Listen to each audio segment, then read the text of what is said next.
I would say that we still do have these like promises of God that God generally is going to protect and guide and preserve his church. So it's not like Christ is absent from the history of his church.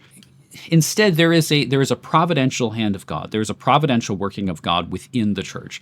And that means that we can have a general trust in the way that the church has thought about things and formulated its worship and those kinds of things. So again, not in an infallible sense, but just in a providential sense.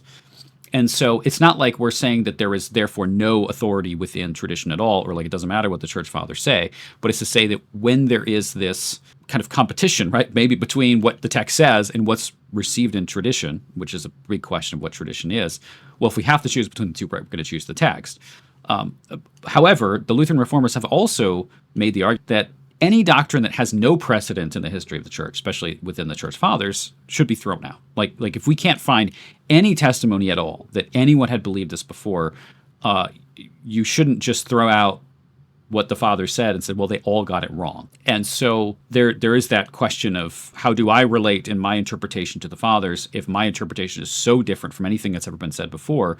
We do believe that there is a providential work of God within the church, and if nobody saw this before, we're probably the ones that are wrong, not those figures. So there is a kind of relative trustworthiness.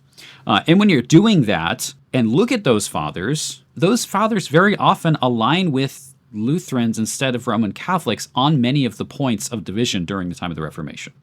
Not always, and not every father, but very often. It's issues like communion in one kind, for example, this idea of indulgences, and even purgatory, where you have a very limited testimony in a couple selections of the fathers, but it's pretty clear, I think, that the majority of the tradition does not hold to something like what is the medieval Western Roman Catholic doctrine of purgatory.